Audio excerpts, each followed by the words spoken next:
इस अभंग के माध्यम से संत तुकाराम महाराज यह सिद्ध करते हैं कि भक्तों के प्रेम के आगे ईश्वर भी बन जाते हैं।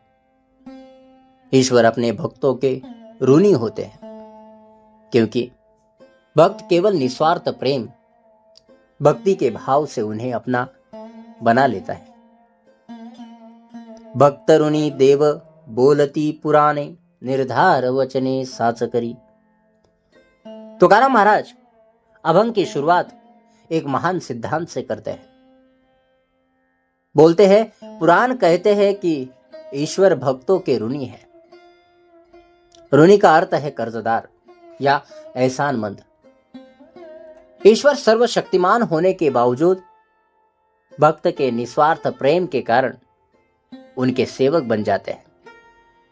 महाराज कहते हैं कि यह केवल सुनी सुनाई बात नहीं है, बल्कि यह एक निर्धार वचन है, निश्चित और अटूट वचन है, जिसे ईश्वर स्वयं अपने कर्मों से साच करी मतलब सिद्ध करके दिखाते हैं। ईश्वर से प्रेम करने वाला भक्त अपने अहंकार का त्याग कर देता है।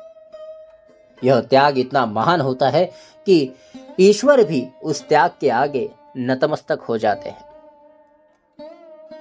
मागे काय जानो ऐकिली वार्ता, कबीर साते जाता घड़िया वाटी।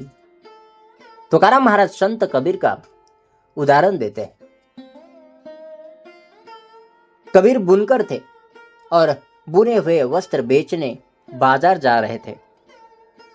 इस दौरान ईश्वर स्वयं एक गरीब वस्त्रहीन व्यक्ति के रूप में उनके सामने आए। कबीर ने न केवल वस्त्र बेचे, बल्कि अपने शरीर पर पहना हुआ आधा वस्त्र भी उस जरूरतमंद को दे दिया। ईश्वर ऐसा रूप धारण करके आते हैं ताकि वे भक्त के निर्मल प्रेम और त्याग की परीक्षा ले सके। कबीर ने बिना किसी संकोच या विचार के अपना वस्त्र दे दिया, जिसका अर्थ है कि उन्होंने उस जरूरतमंद व्यक्ति में ही ईश्वर को देखा। माघारिया धन आनिले घरासी, न घे केला त्यासी त्याग तेने। जब कबीर ने वह वस्त्र उस व्यक्ति को दिया, तो उस व्यक्ति ने कबीर के घर पर वापस बहुत सारा धन भेजा, लेकिन कबीर ने उस धन को स्वीकार करने से इनकार कर दिया। यह प्रसंग भक्त के वैराग्य की परिकाष्ठा है।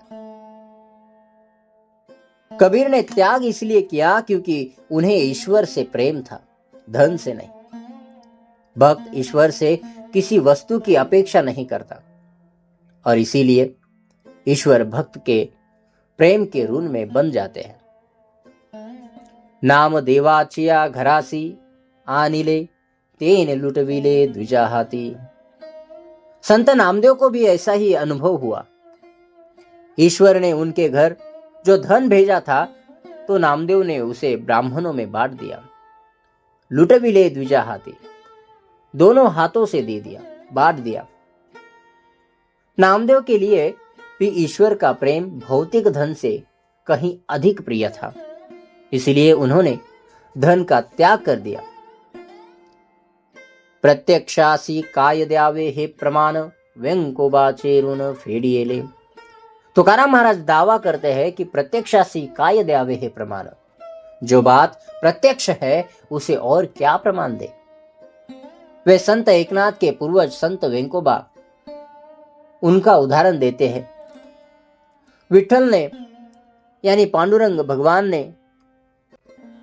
वेंकोबाचे ऋण फेडियेले यानी स्वयं सेवक का रूप धारण करके उनके घर पानी भरने, लकड़ियां काटने जैसे कठिन काम करके उनका ऋण चुकाया। ईश्वर का स्वयं सेवक बनकर आना भक्त की भक्ति का सर्वोच्च प्रमाण है।